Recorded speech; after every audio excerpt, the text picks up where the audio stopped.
नमस्कार, आप देख रहे हैं नवभारत पत्रिका।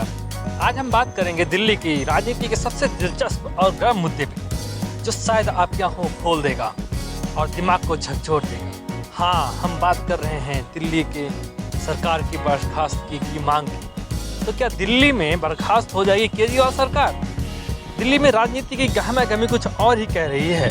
बीजेपी और कांग्रेस ने मिलकर केजरीवाल के खिलाफ मोर्चा खोल दिया है।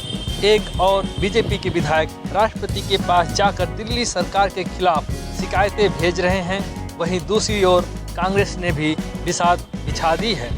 तो सवाल ये है कि क्या दिल्ली की सत्ता का जादू खत्म होने वाला है? अब राजनीति का जो खेल चल रहा है वो किसी थिएटर से कम नहीं है। बीजेपी और कांग्रेस दोनों ने ही दिल्ली की आम आदमी पार्टी की सरकार को बर्खास्त करने की मांग की है और बर्खास्त करने के लिए पूरी ताकत झोंक दी है। क्या इस राजनीतिक थिएटर में कहीं दिल्ली की जनता का कोई किरदार है या वह सिर्फ दर्शक बनकर रह जाएगी?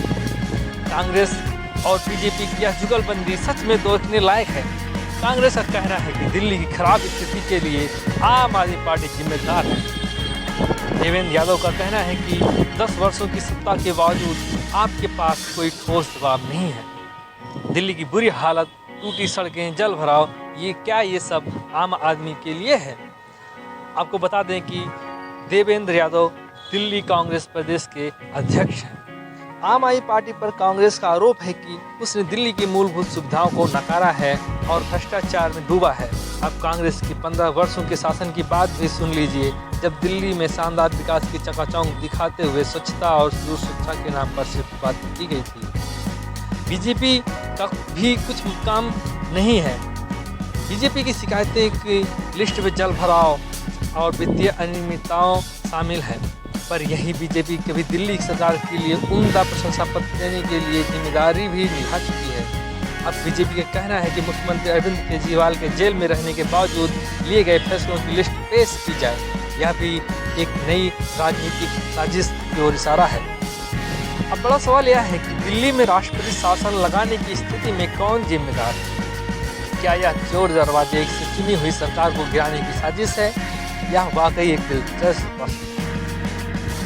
क्योंकि राष्ट्रपति शासन लगाने की प्रक्रिया संविधान के आर्टिकल 352 के तहत होती है। यदि राष्ट्रपति यह मानते हैं कि राज्य सरकार संविधान के अनुसार काम नहीं कर रही तो राष्ट्रपति शासन लगाया जा सकता है। पर क्या इस साजिश के तहत दिल्ली की जनता को एक बार फिर राजनीतिक युद्ध का शिकार बनना सही होगा? कहानी दिल्ली में चल रहा है यह राजनीतिक ड्रामा एक फिल्म की कहानी की तरह है, जिसमें एक से एक दिलचस्प पात्र है, कांग्रेस, बीजेपी और आम आदमी पार्टी। लेकिन इस कहानी का अंत क्या होगा? क्या दिल्ली की जनता को इस ड्रामे का अंत राष्ट्रपति शासन के रूप में देखना पड़ेगा? इस कहानी का अंत तो वक्त ही बताएगा, लेकिन फिलहाल दिल्ली की जनता को चाहिए कि वो इस राजनीतिक ड्रामे से बचकर अपने मुद्दों पर ध्यान दें। इस राजनीतिक थिएटर की कहानी पर आपकी क्या राय है? दिल्ली की आम आदमी पार्टी को इस थिएटर से बाहर निकालने का कोई रास्ता मिलेगा? अपनी राय हमें कमेंट में जरूर बताएं। धन्यवाद। जुड़े रहिए नवभारत पत्रिका के साथ। ऐसी ही खबर के लिए आप हमें सब्सक्राइब या फॉलो करना ना भूलें। धन्यवाद।